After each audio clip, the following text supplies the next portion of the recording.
Mesdames, Messieurs, bonsoir. Merci de nous recevoir chez vous et bienvenue sur cette nouvelle édition d'information sur la télévision Labaye.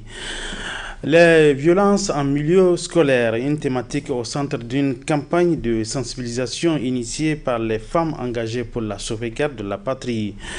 Et c'est le CG 27 au quartier Gamkele de Niamey qui a été le point de départ de cette campagne de sensibilisation. C'était en présence de nos reporters Boubacar Ibrahim et Chebou Guissou. Les impacts sociaux, politiques, économiques et culturels du néocolonialisme sur les pays de l'AES, c'est le thème décortiqué à l'assistance par des éminents conférenciers du Niger, du Burkina Faso et de la Russie. Cette conférence internationale à laquelle ont pris part les jeunes de l'espace AES a été initiée par l'ONG Ensemble main dans la main, Niger-Russie et le Front patriotique pour la souveraineté. Nous chassons le maître et nous demeurons maîtres de nous-mêmes. Nous allons construire notre pays. Nous nous sommes attelés à construire l'Alliance des États du Sahel. Et nous allons donner l'exemple au monde entier que nous sommes capables de nous-mêmes, au vu des ressources que nous disposons, de développer nos pays. Nous ne pouvons plus accepter que quelqu'un vienne ici chez nous pour nous dicter quoi que ce soit. C'est à nous de décider de notre destin.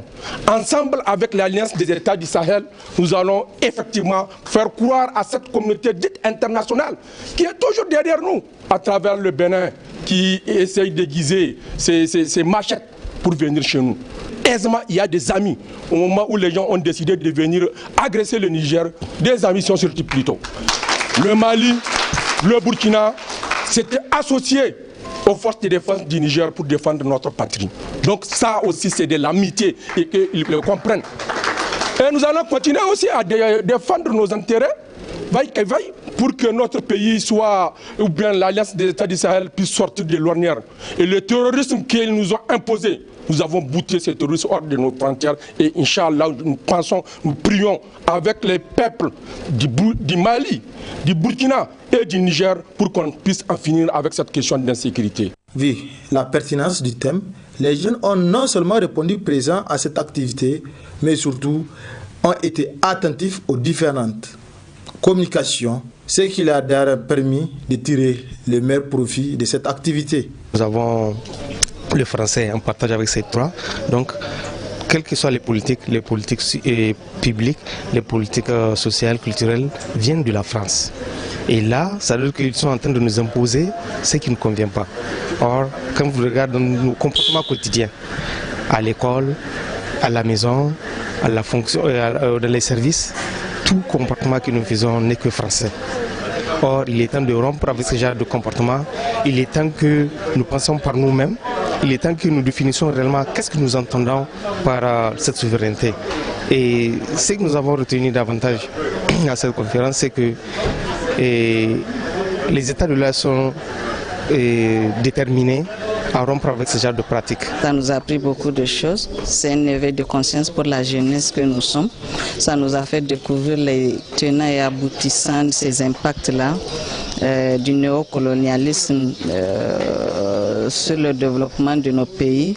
Maintenant, quitte à nous de savoir à quelle bataille nous livrer pour pouvoir sortir du joug de l'impérialisme. Pour ça, il faut savoir d'où est-ce que nous venons pour pouvoir savoir là où nous voulons aller. Donc ça nous a beaucoup ouvert l'esprit, ça nous a permis de nous armer de courage davantage pour pouvoir mener à bien la lutte pour la souveraineté. Cette conférence a été animée par l'ancien diplomate Mohamed Karimou, Dr Roufaï, Dr Zebin Abassa, M. Bana Ibrahim, Madame Abdou Mariatou du Niger, Dr Olo Pépin du Burkina Faso et Dimitri Viktorovitch de la Russie. Voilà, vous l'avez sans doute rectifié, il s'agit plutôt d'une conférence internationale qui s'est tenue ce matin, ici même à Niamey au Grand Hôtel, une conférence conjointement organisée par l'ONG Ensemble main dans la main Niger-Russie et le Front patriotique pour la souveraineté. et FSP. Donc, ces deux structures qui ont organisé cette conférence internationale ici au Grand Hôtel de Niamey. Objectif, montrer les impacts sociaux, politiques, économiques et culturels du néocolonialisme sur les pays de l'AES. C'était un compte rendu signé Ismaël Mouni Moussa et Nasser Sedou. Nous en venons aux femmes à présent. Ce sont les femmes engagées pour la sauvegarde de la patrie qui ont initié depuis ce matin une grande campagne de sensibilisation sur la thématique en lien avec les violences en milieu scolaire. Et c'est le CG27 du quartier Gamkale de Niamey qui a été le point de départ de cette campagne de sensibilisation qui nous est rapportée ici par Boubacar Ibrahim et Chef Guissou. Ainsi, à travers le lancement officiel de cette campagne, le réseau des femmes engagées pour la sauvegarde de la patrie FESPA, qu'accompagne la haute autorité pour la consolidation de la paix HACP, veut contribuer à lutter contre les violences sous toutes ses formes perçues très souvent en milieu scolaire. En présence des acteurs concernés qui marquent ainsi leur adhésion à l'initiative, la coordonnatrice du réseau FESPA a donné des précisions sur leurs objectifs tout en explicitant le concept. Qu'est-ce que la violence en milieu scolaire? Les spécialistes la définissent comme tout type de comportement non désiré, perçu comme étant hostile, nuisible, portant atteinte à l'intégrité physique ou psychique d'une personne, à ses droits ou à sa dignité. Définie ainsi, la violence en milieu scolaire est un problème de grande ampleur dont les conséquences sont préjudiciables aussi bien aux enfants qu'à l'ensemble de la société. Elle peut prendre des formes physiques et psychologiques, abus, châtiment corporel, agression verbale, agression sexuelle, et provenir de plusieurs acteurs du milieu scolaire, notamment les élèves, les enseignants, tout comme les parents d'élèves. En choisissant de faire la lutte contre la violence en milieu scolaire, le FESPA entend enclencher un dynamisme national qui concernera et impliquera à un niveau ou à un autre tous les membres de la communauté éducative, que ce soit les acteurs directs de l'école ou les acteurs institutionnels. La vision de votre mouvement et la vision de la HACP sur les questions de paix et prévention de conflits se croisent au meilleur moment. C'est donc maintenant qu'il faut agir pour créer la synergie d'action nécessaire pour construire ensemble la paix par l'école. Il faut rappeler que l'expression « construire la paix par l'école », qui tire sa substance du génie créateur des responsables de la HACP, traduit le souci ardent du président du Conseil national pour la sauvegarde de la patrie, chef de l'État, son Excellence le général de brigade Abdraman Chani, de voir la paix totalement retrouvée et intégrée dans tous nos gestes et comportements afin de construire ensemble un État souverain et prospère. Dans son mot, la directrice de la promotion de la scolarisation, représentant le ministère de l'Éducation nationale, a situé toute l'importance de l'initiative objet de lancement tout en attirant l'attention des élèves sur les dangers de la violence. La violence se manifeste malheureusement dans plusieurs établissements scolaires. Et pourtant, l'éducation constitue le socle même du développement.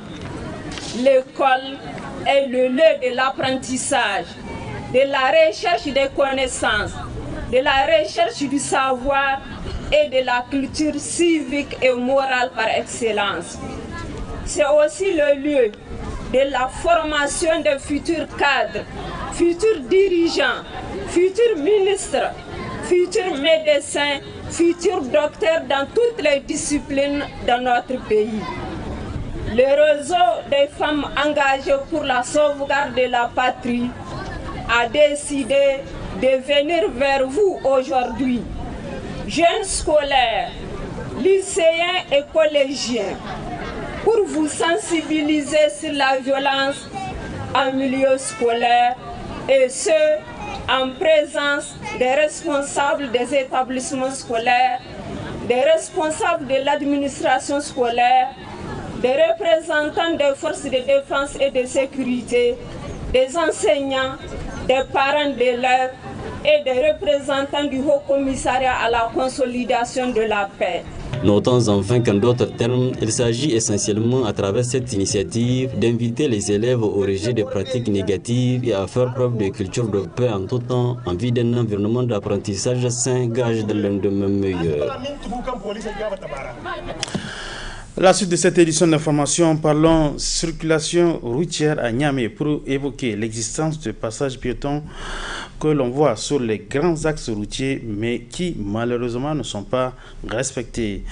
Une situation à la base de nombreux accidents de la route, comme vous allez le comprendre à travers ce reportage signé Wakar Ibrahim. À quoi sert donc exactement les passages piétons et les passages pour les engins à 2 roues dans la ville de Niamey? Ces derniers, qui ne font l'objet d'aucun respect par les usagers de la route, servent visiblement d'autres intérêts.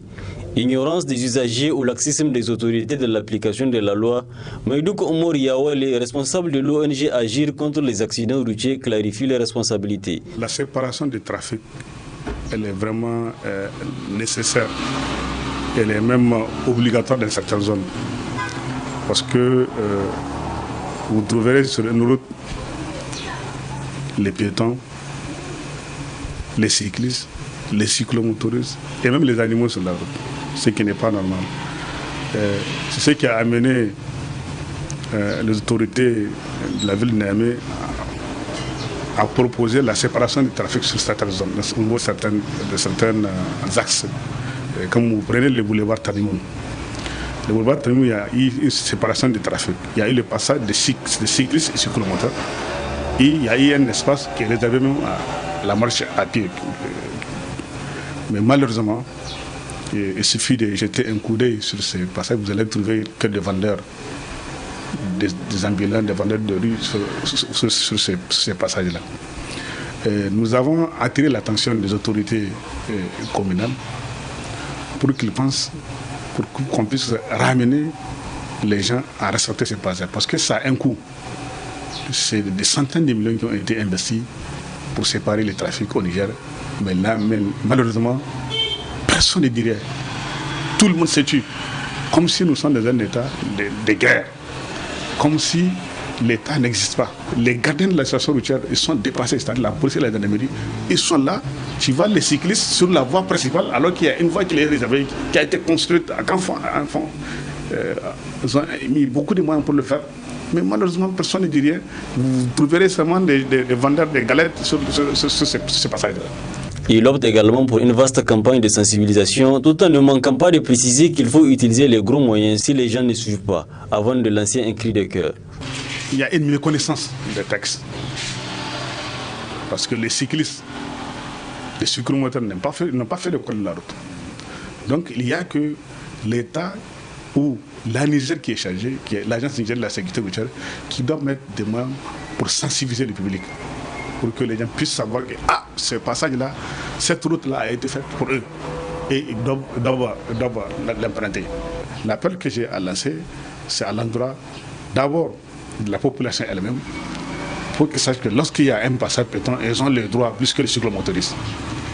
Les cyclomotoristes également, il faut qu'ils sachent qu'ils respectent la législation en vigueur.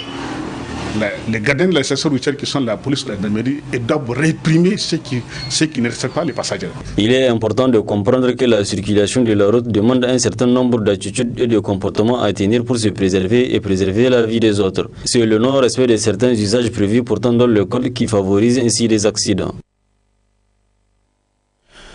Parlons santé dans cette édition d'information. Il s'agit de la santé bucco-dentaire que beaucoup de gens négligent. Comment en prendre soin de ses dents? Élément de réponse dans ce reportage signé Ismaël Mouni Moussa. Organes composés d'émail, de dentine et d'une pulpe enchâssée dans la mâchoire, les dents servent à couper, déchirer et mâcher les aliments. Malheureusement, beaucoup de gens n'accordent pas trop d'importance à l'hygiène bucco-dentaire. Les dents facilitent le travail au tube digestif parce que la première mécanisation commence à partir des dents. La mastication des aliments, avant d'envoyer ça au tube digestif. Tant que les dents n'ont pas fait leur travail, le tube digestif ne peut pas travailler. Donc les autres organes ne pourront pas travailler. Il y a beaucoup de maladies, il y a les caries, il y a les pulpites, il y a ce qu'on appelle le noma aussi, c'est une maladie de la santé bucco-dentaire. Le brossage des dents a une technique bien déterminée, comme en atteste la spécialiste. Le brossage, c'est la technique. Vraiment la technique, puisqu'on peut se brosser les dents avec ce qu'on appelle le bâtonnet, couramment en germain cossi. Si la technique est bonne, ça marche. L'essentiel, c'est d'avoir la bonne technique. Donc, je peux vous montrer à partir de mon modèle. Ça, c'est un macro-modèle, comme on l'appelle. C'est la bouche humaine en plus grand. On la divise en 4 parties, haut et bas, droite, gauche. Donc, généralement, il faut se brosser du rouge vers le blanc, pas en sens inverse. C'est-à-dire, il y a des gens qui ont tendance à faire comme ça. Non, il faut toujours balayer du rouge au blanc pour que les nourritures qui s'incrustent entre les dents puissent sortir. Et il ne faut pas soulever la gencive. Donc, il faut aller toujours comme ça. Voilà. Et un bon brossage, comme on le dit, c'est très long, ça doit durer 3 minutes. En bas, du bas vers le haut, et en haut, du haut vers le bas, comme on dit. Sans oublier l'intérieur, toujours la même technique. Là, pas oublier les faces occlusales. Là, tu peux faire un va-et-vient, c'est pas un problème. Pour éviter toute maladie liée à la gencive, il faudrait brosser les dents et la langue après chaque repas, mais aussi avant de dormir et au réveil. Il est également conseillé aux gens de s'y rendre chez les dentistes au moins 2 fois par an. Merci Ismaël Mouni pour ce conseil en lien avec la santé bucco-dentaire. Ainsi prend fin cette édition d'information. Mesdames et messieurs, merci à vous de l'avoir suivi. Bon début de week-end à tous, bonsoir.